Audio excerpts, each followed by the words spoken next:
Welcome everyone, Kelly here from Carcraft Auto Tech, and today we're going to do a transmission oil change on my 2015 Toyota Tacoma, so stay tuned.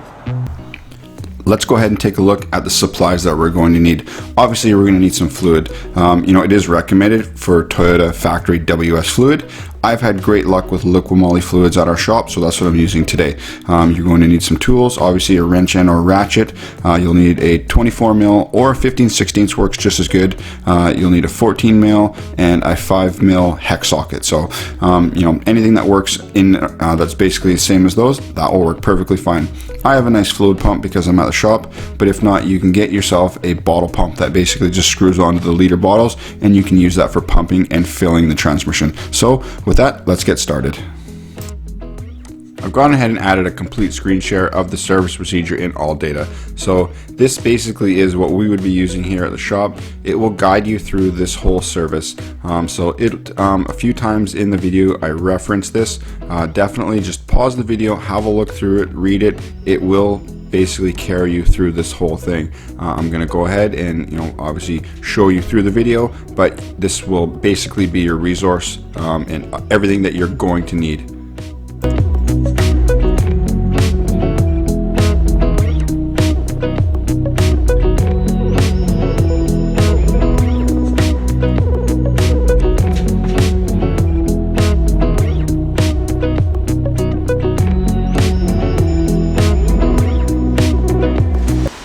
Alright, we're underneath the vehicle.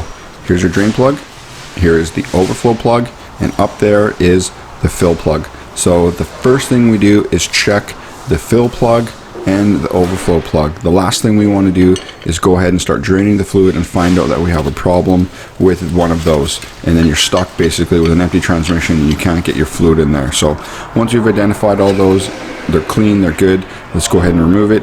Drain plugs looks good, we can replace that O-ring, and let's get the fluid draining. Little tip, a lot of you probably spend a lot of time maybe going off-road.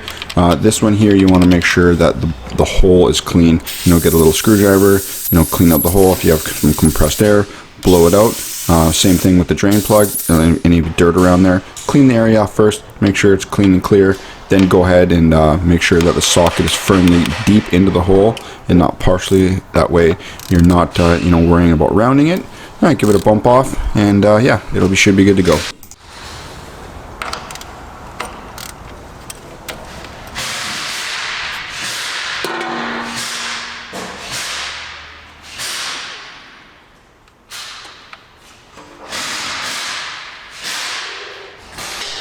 Once we're satisfied that we have enough fluid out, let's go ahead and put that drain plug back in. Of course, if you're actually putting in to finish the job, let's replace that gasket.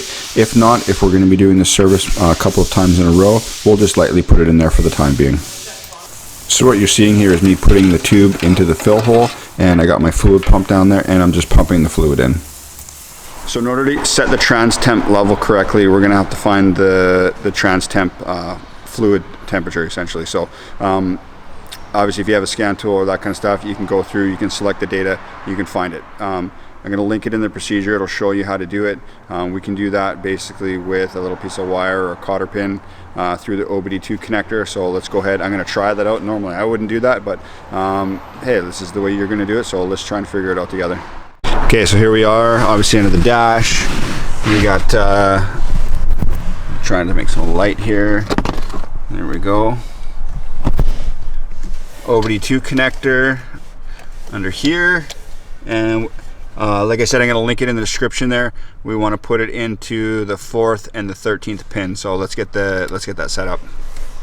Okay, so inside the truck here, obviously we got the cotter pin installed. The location is linked into the in the service procedure that I put there. So we're going to go ahead, make sure we have no consumers on, no heat, no AC, anything like that, I guess is what I was asking for. We're going to start this thing up. Steering wheel's locked here. 1 second.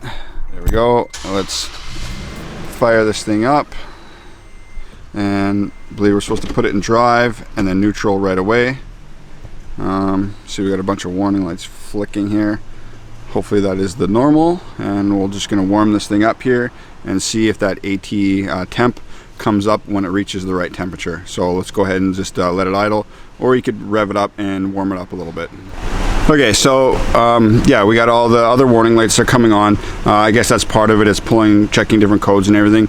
I don't know if this is zooming in or not, but this guy here is the AT oil temp light. So it is now illuminated, meaning that we are in the proper temperature range.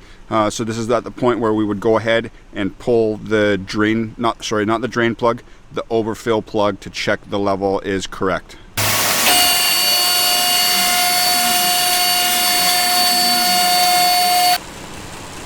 So we're just adding fluid in here until essentially it's coming out of the overflow hole. You can see here that it's starting to drip out. Obviously we want to make sure it's not streaming out.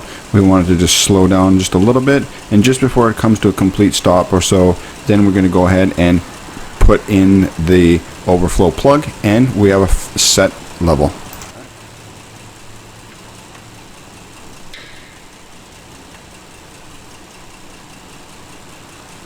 Okay, so we set the fluid level, put the plug in, got that all done. So essentially, we still have all these warning lights on. The AT temp there's good. We're gonna go ahead, pull the cotter pin out of the OBD2 connector, and just cycle the key. Put it back into park, and restart it. And what do we have here? That's it. My door is open, and I don't have TPMS sensors in, so yeah, everything is back to normal. Fluid level set. So I do have a couple of tips for you. So the procedure and all data that I put up here in the video, on the drain and fill portion, it did say something like 1.7 or 1.9 liters. That was incorrect for me anyways on my 2015. So it was more along the lines of 3.5 liters. That's what I ended up by putting in approximately until the fluid came out. That being said too, you know, depending on how dirty your fluid is, you could easily do this procedure 2-3 times if you'd like, until you're starting to get a little bit of clean fluid out. Essentially, I wouldn't even set the level. I would probably just add, say, 3 liters or so, 3.5, and just run it for 5-10 minutes, cycle it through the gears, drain it out again, fill it, do that procedure just a couple of times until you're satisfied with the type of fluid that you're getting out. And besides that, yeah, that's really about it. So pretty straightforward. So you know, easily something obviously with the cotter pin that you can do. You can use this video. Obviously I put the full description in there, or the full video in there. So you know, I really hope this helps you out. If you find any value in this video, please consider subscribing. It really helps me grow the channel, stokes me out. So you know, it helps me make new videos, and you know, keeps it rolling. So thanks so much for watching. Thanks for hanging out, and we'll see you next time.